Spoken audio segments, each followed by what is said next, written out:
So as I said, delighted to be chairing this session today.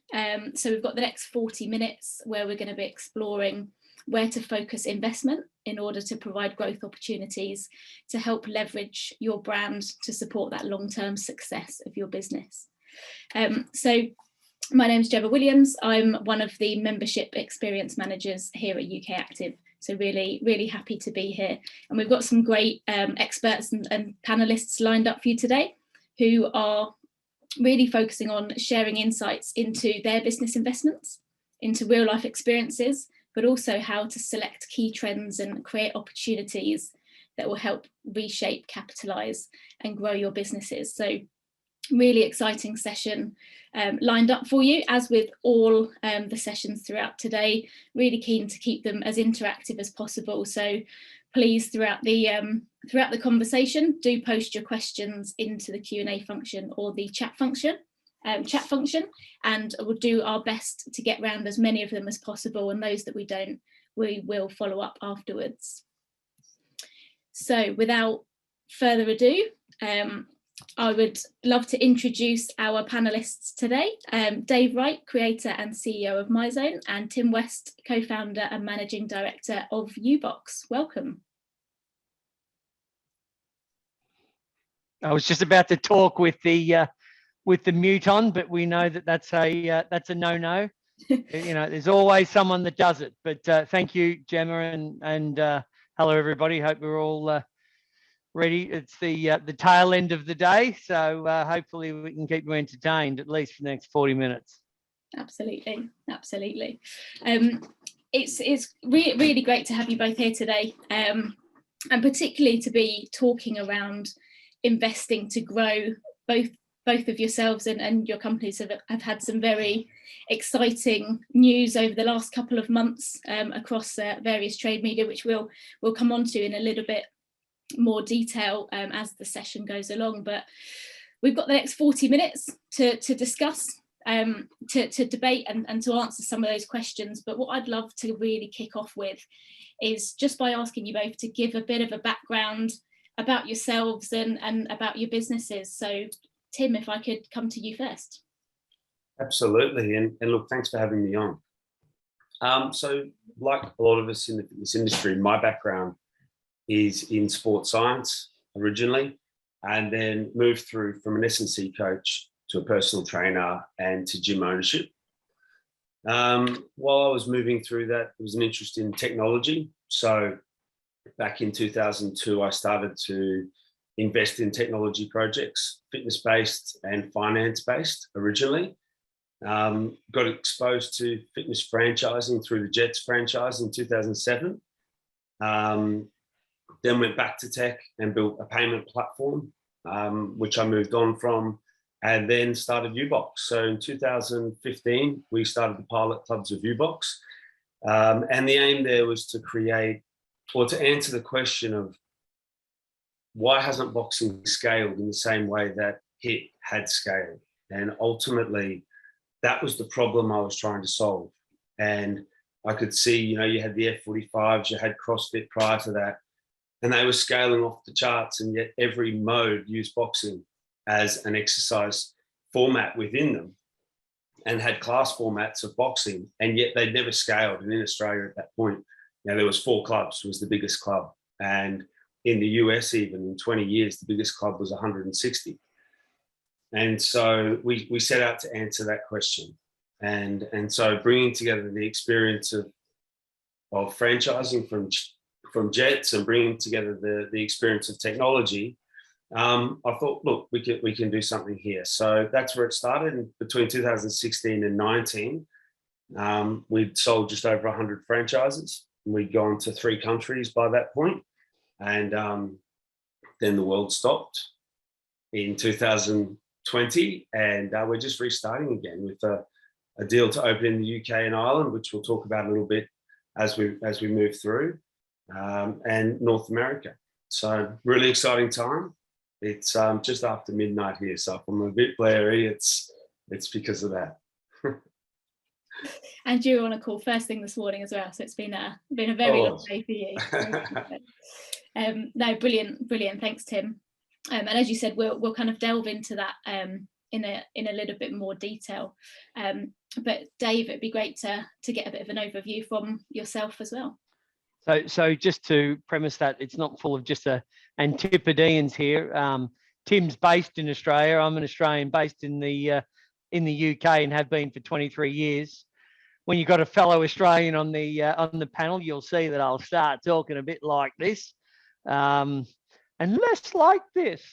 But anyway, no, I did a recreation degree in Oz, focusing on leadership and marketing, working with kids, and then pretty much for the last 30 years, I've been owned a company called Creative Fitness Marketing that gets members for gyms. So we've done that around the world, and then started opening my own clubs. So I got up to about 11 of my own gyms under the Feel Good Fitness and Voyage brands. And then in 2011, launched this little old thing called MyZone, solving that. You know, we'd spent 20 odd years getting members into clubs, and our focus was about trying to keep members engaged whilst they are in clubs. So that's been the history to date. Brilliant stuff. So Tim, I want to come back to you first off and delve a little bit deeper kind of into that journey, which, as you said, has now led to the recent partnership with Empowered Brands to support the UK expansion. Now, since 2016, as you've said, you've grown to over 100 clubs across Australia and New Zealand, but that was without taking kind of any form of private funding. So how were you able to do that, or why was that?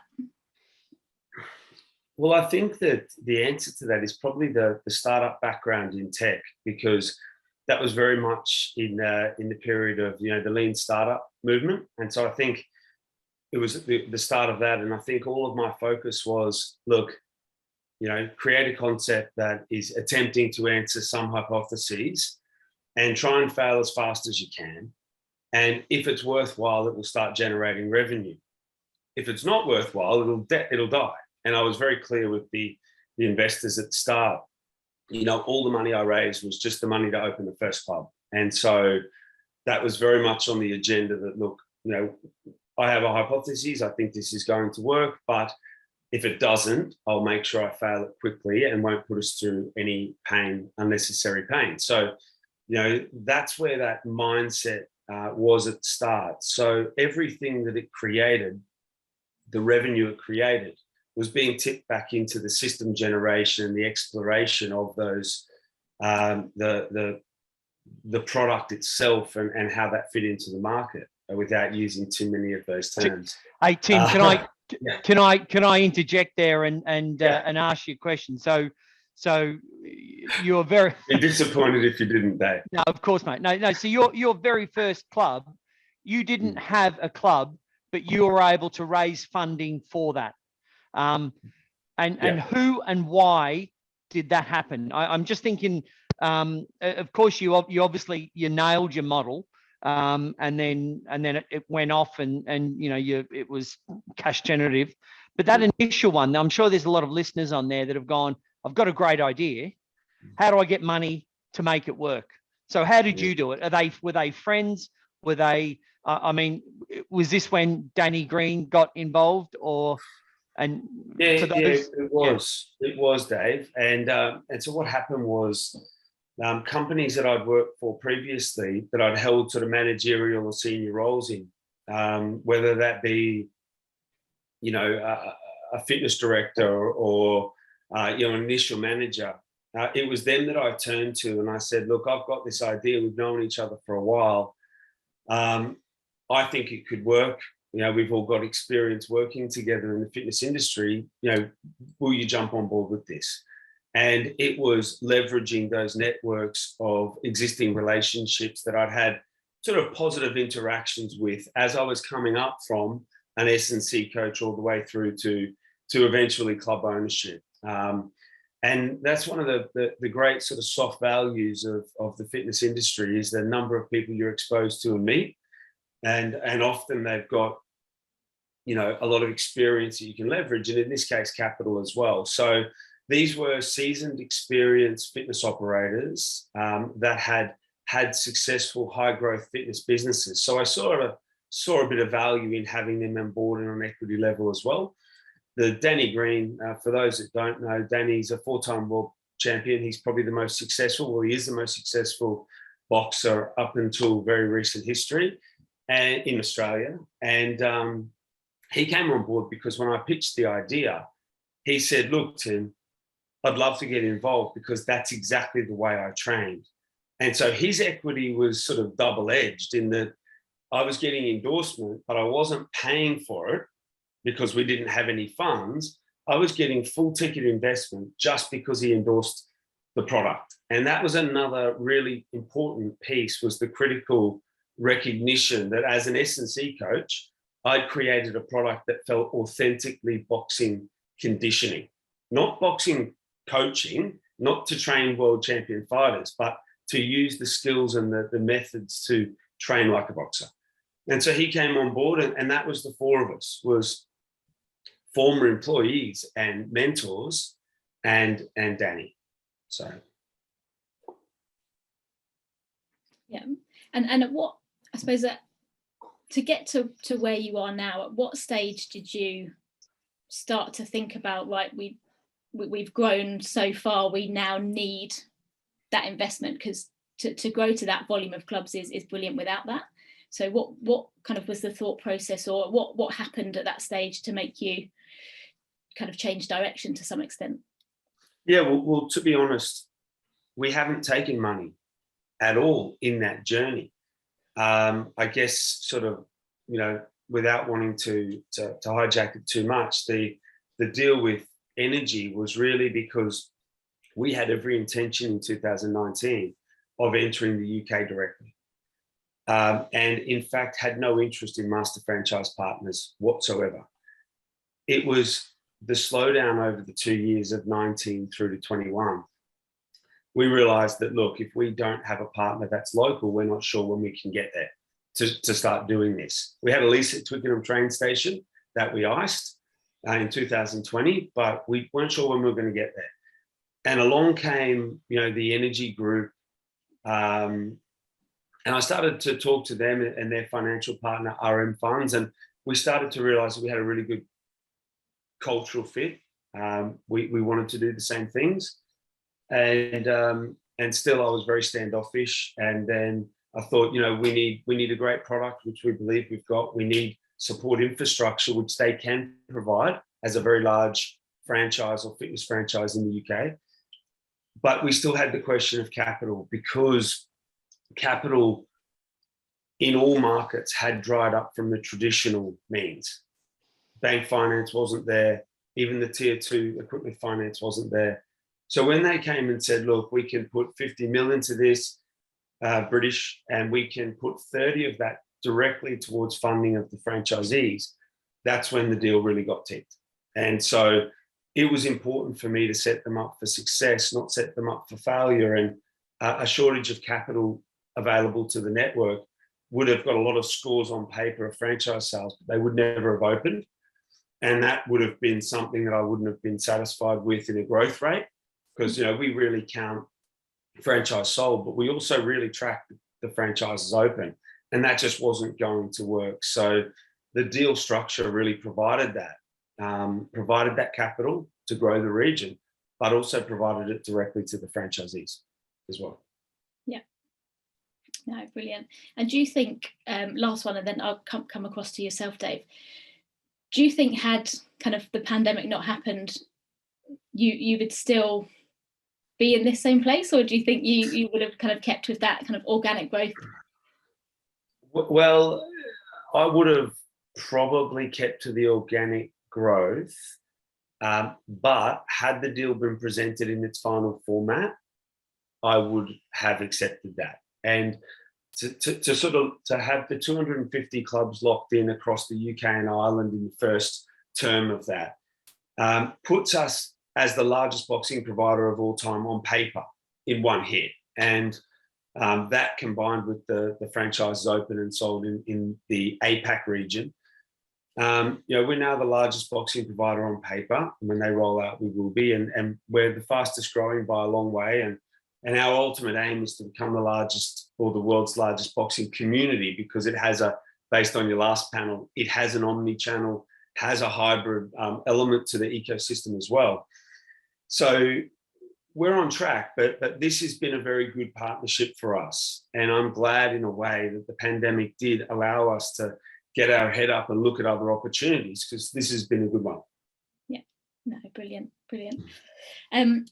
And coming across to you, Dave, as you mentioned, you created MyZone back in 2011 and have experienced kind of impressive organic growth without the need for external capital. However, recently securing a $17 million investment, which now takes the company valuation to $102 million. So just keen to talk to us a little bit more about that, and I suppose how did that happen?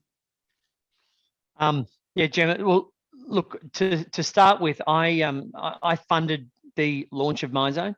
So in the same way, I suppose Tim and his investors, before he had the business model together, and we had this business model, and I had this itch that I wanted to scratch.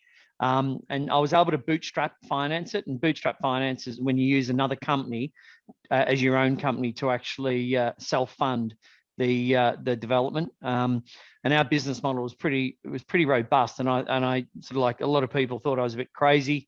I'm sure there's people on the in the attendees think that I was a bit crazy, and probably still do.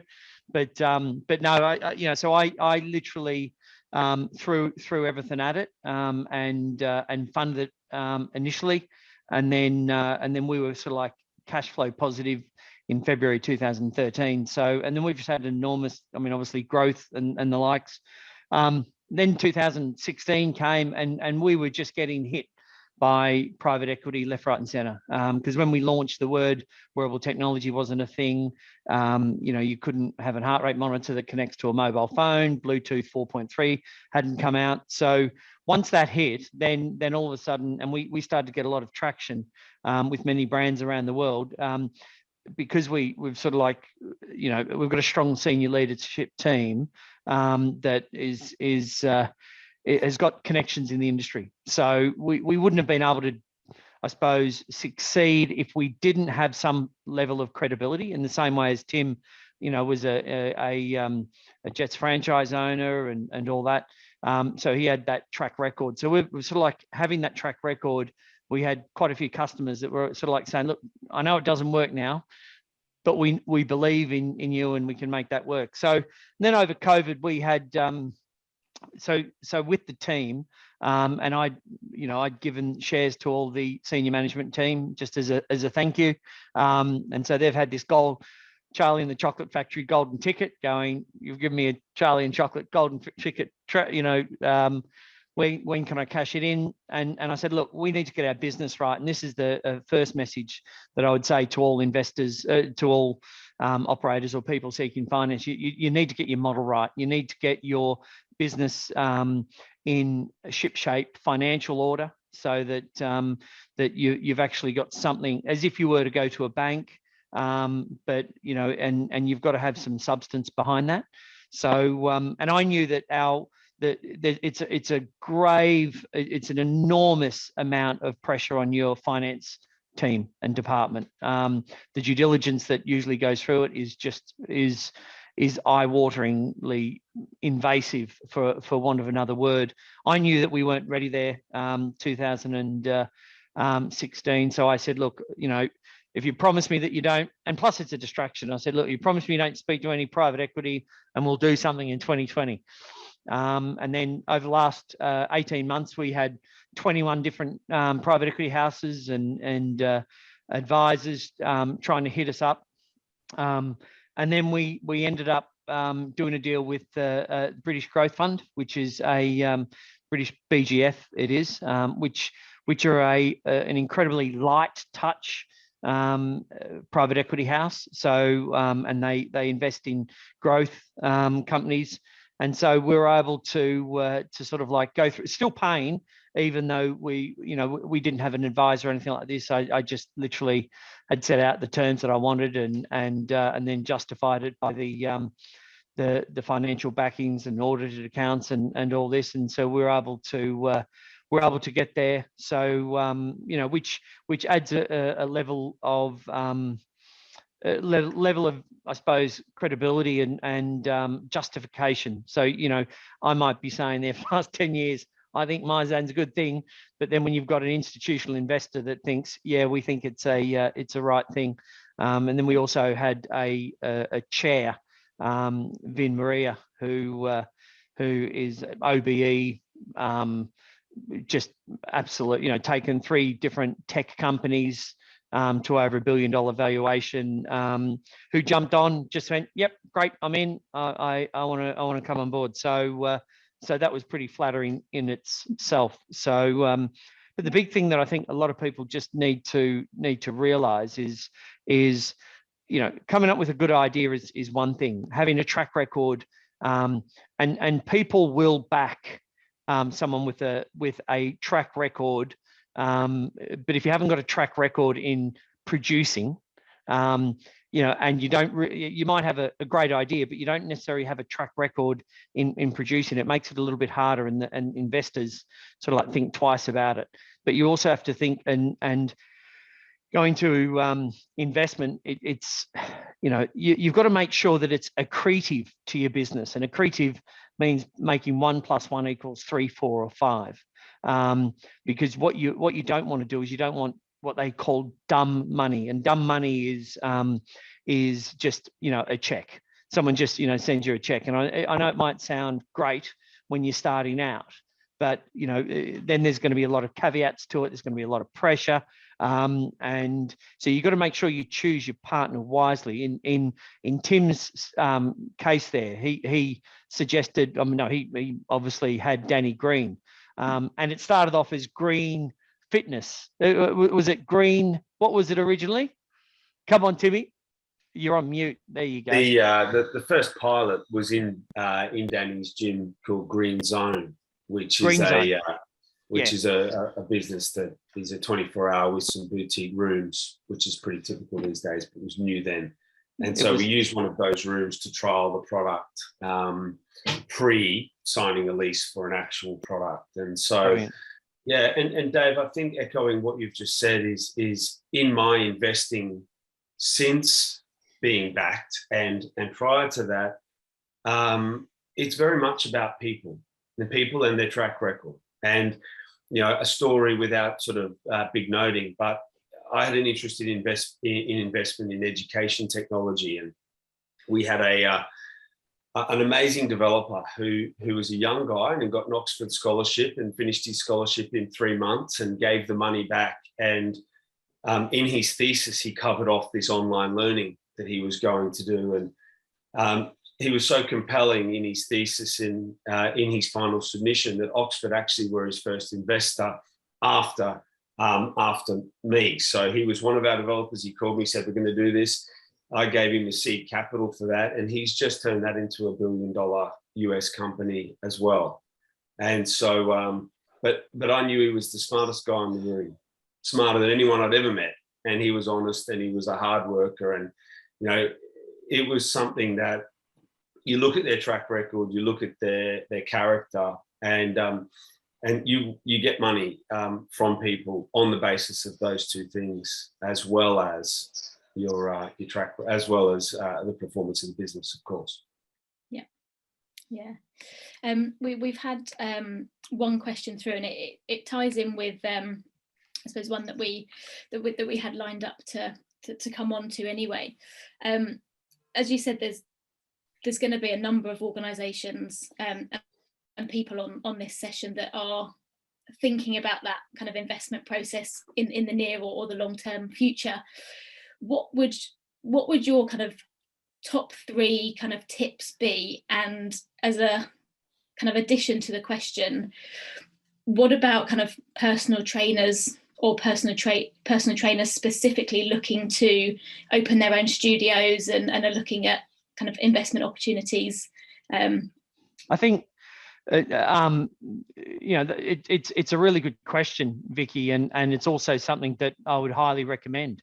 If you've got a relationship with your, and this is how a lot of businesses did start out, where a personal trainer usually trains relatively high net worth individuals. And so they have that connection, they have that rapport, they have that relationship. And often what happens is, they'll come up with a bit of an idea, and the entrepreneur or the high net worth individual will say, well, look, I'm happy to back you. I like, I've had that. I understand you as a person, and Tim's point was bang on. Is that you back the actual team, you back the management team, and then the business model just gives you a tick. Do you know what I mean? That's just a corporate governance tick.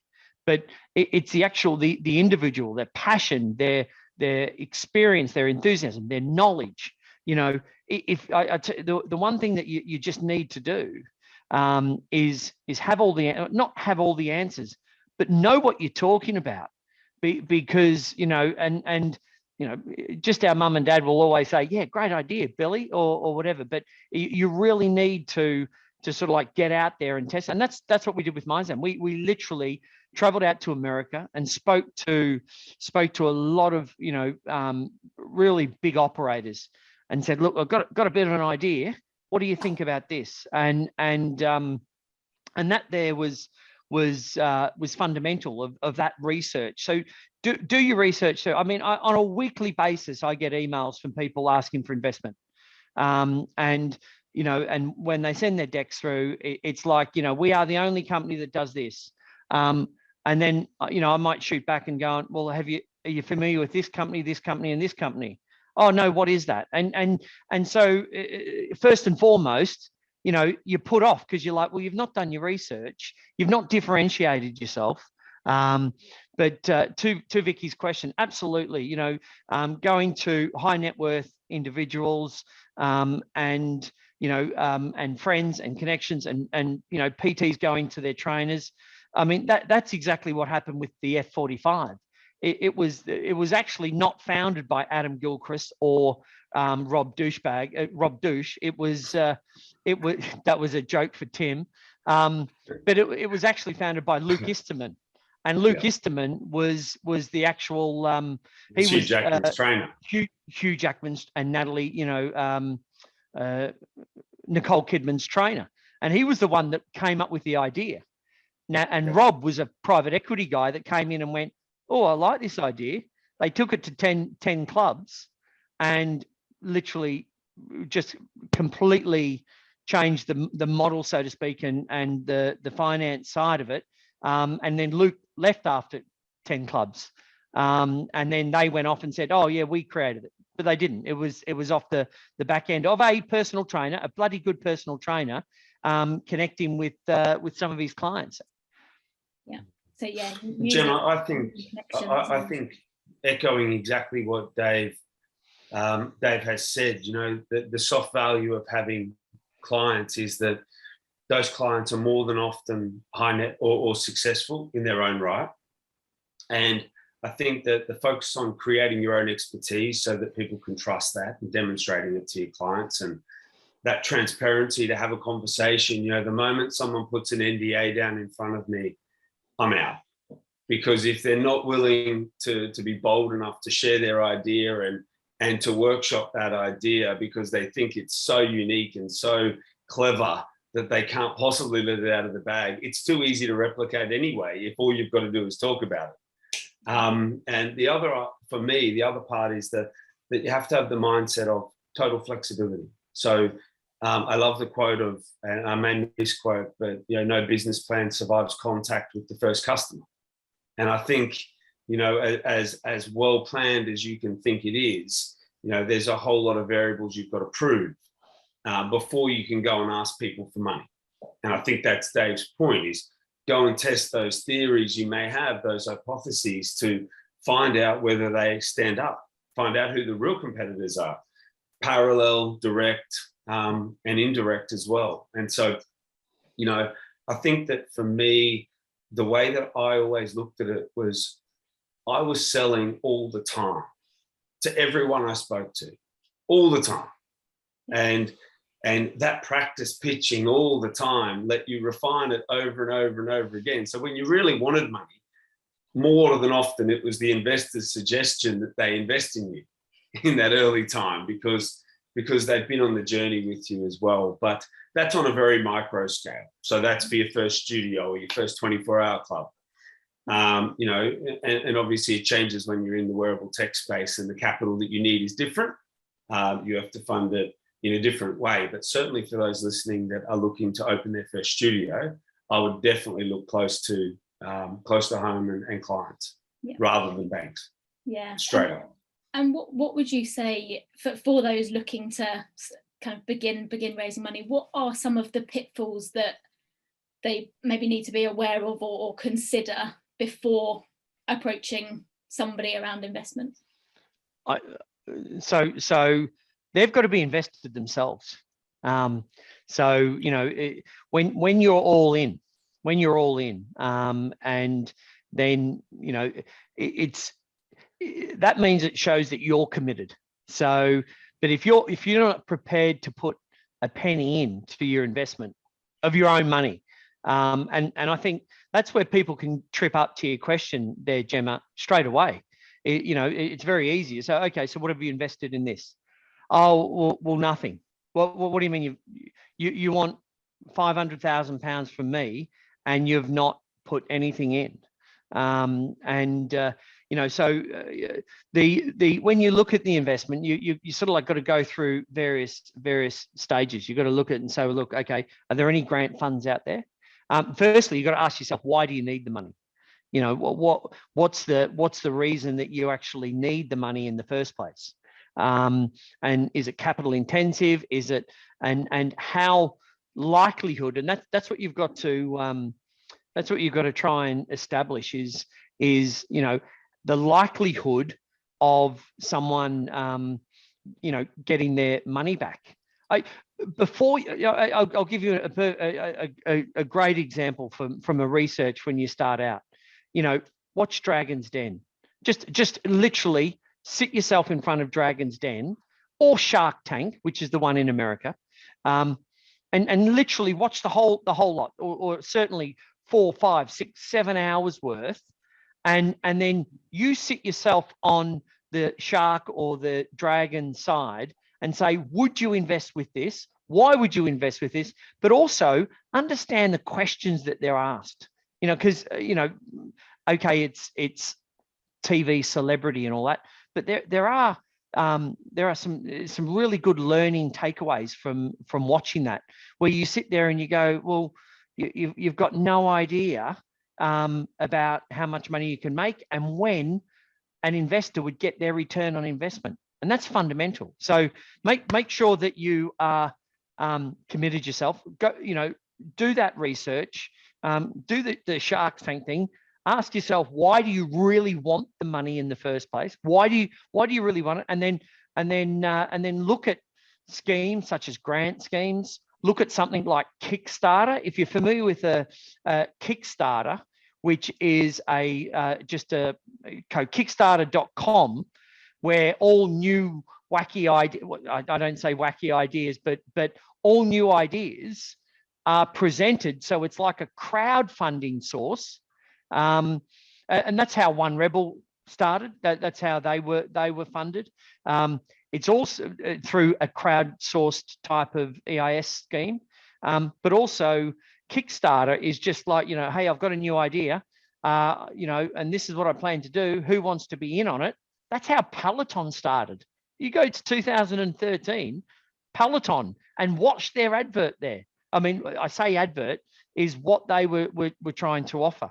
And you know, it's risk-free. Kickstart, you know, if you fail, you fail or whatever, but you've sort of like got to set your pledge and all this, and then go out there and have a clear message.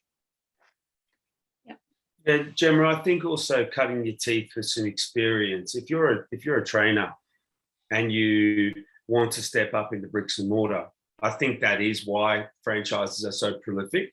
because they give you a safety net of systems, and it makes it easier to go to lenders outside of this time. It makes it easier to go to lenders to get finance because there's business plans and track record and history. And I would say then you cut your teeth as an executor. So you get to learn whether you execute. And I think the word Dave was getting at earlier was you need to make sure the investors know that you're the champion of the business. You're the guy that's not going to sleep. You're the guy that's going to do the pre-sale. You're going to do the hard nights, the early shifts, the late nights, because you know how to run a business and you've got a demonstrated ability to execute. But whatever you don't know, you're going to overcome with hard work and grit. And that is what I would look for if I was investing in a young trainer, is grit. I'd put them in a system that I thought they were going to succeed in. So I would look at franchising for that.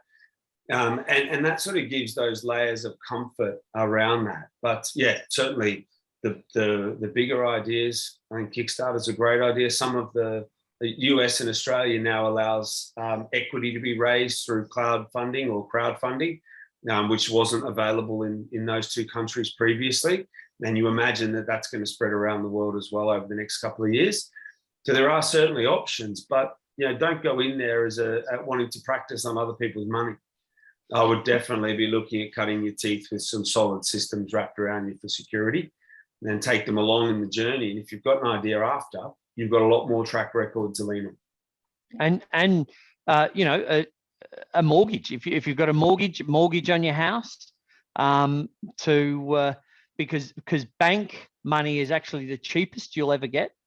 So if you've got any collateral in your house, private equity money is expensive. There's no hang on, depends how it is. 95% of the time they request what they think is called a coupon, and a coupon is say a 10% interest on top of the money that they've put in, which owns them the equity.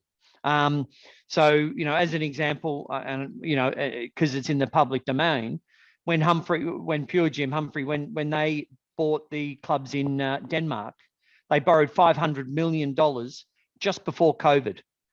So during COVID, he had a interest-only liability of $50 million a year.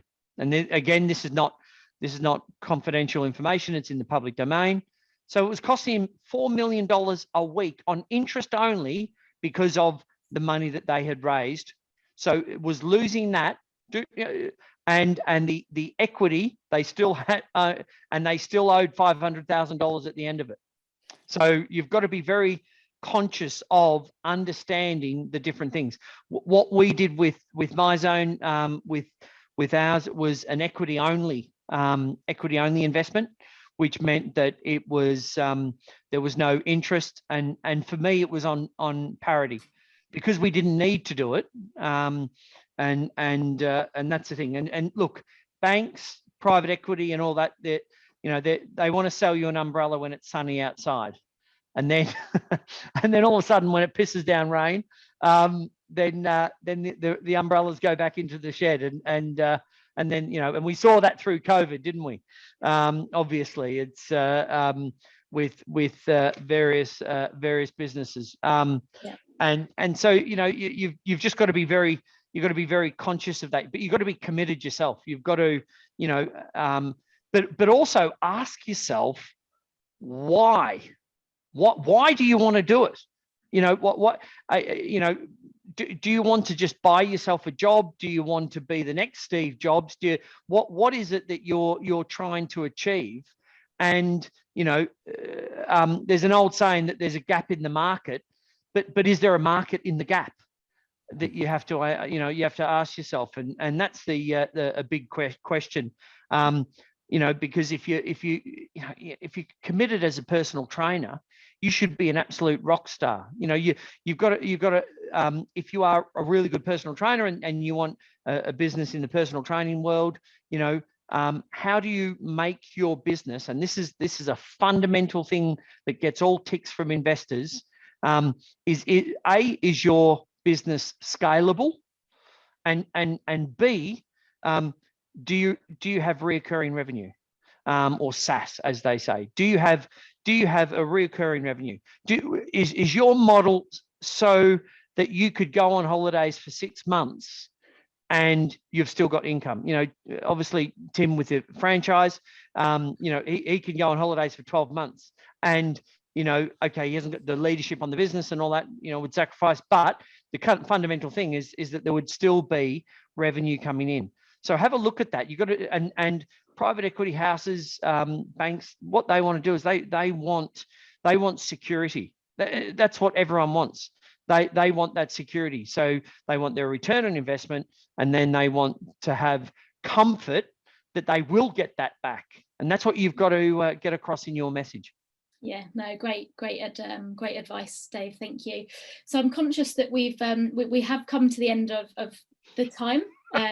It has flown by, but I did have one more kind of question for you both. Is, I suppose, some parting words and reflecting on your journey. So looking back at what's happened, would you do anything differently? Timmy boy, over to you.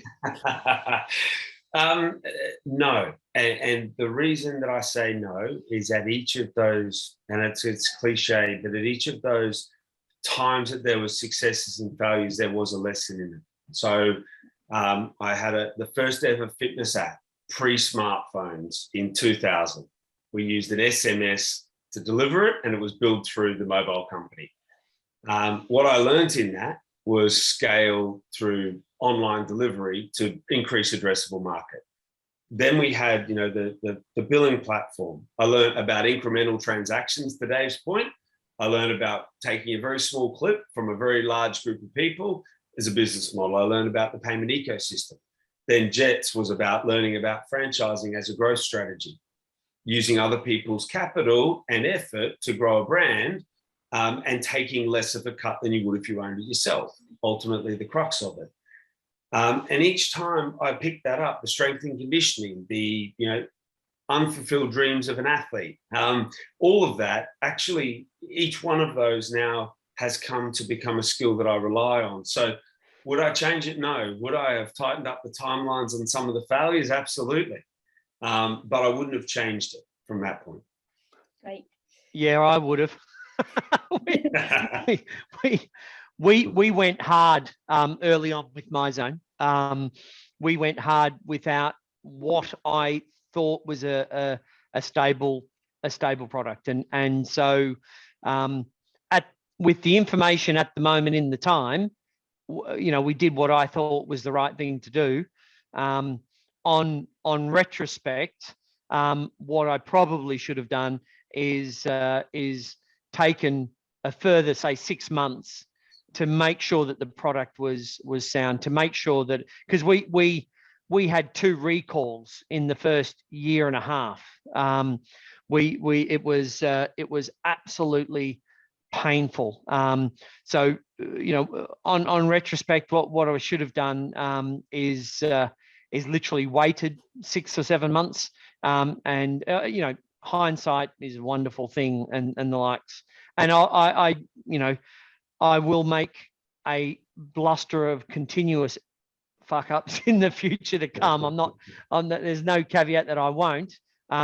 But to Tim's point as well is that, you know, for each one, it was a learning experience. But at that moment in time, you know, the only thing I would have said is just I would have waited a little bit more to get it a little bit better.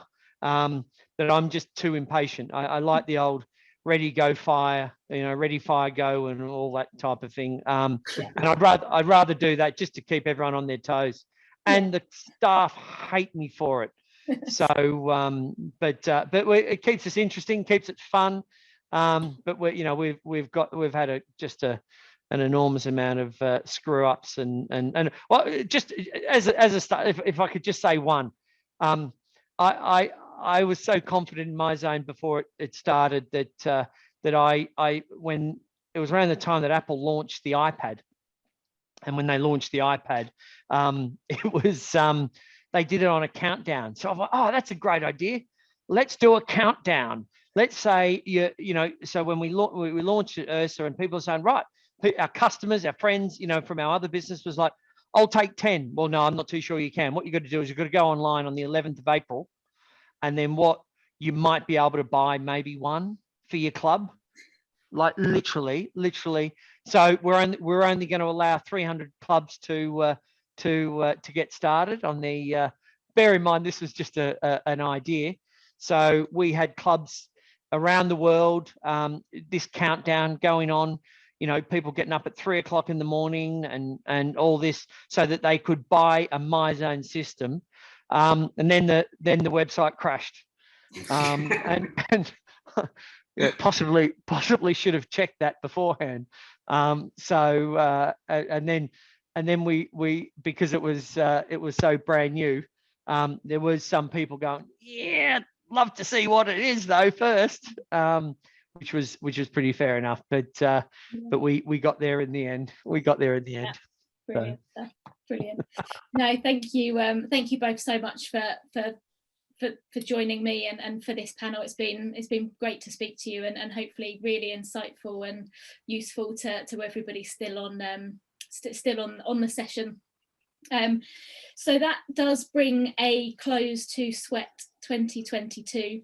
So once again, on behalf of UK Active, I'd like to thank everybody for joining us this year virtually. The recordings of all of the sessions will start to become live as of next week, so that you can watch them back. We'll have some key kind of snippets of the conversations as well. So once again, thank you to all the panelists that have joined and been involved in the sessions today. And again, huge thank you to our sponsors, Technogym, for supporting. Wish you all a great afternoon, weekend, and look forward to speaking to you soon. Bye. Thanks, Gemma. Have a great weekend, everybody. See you later, guys.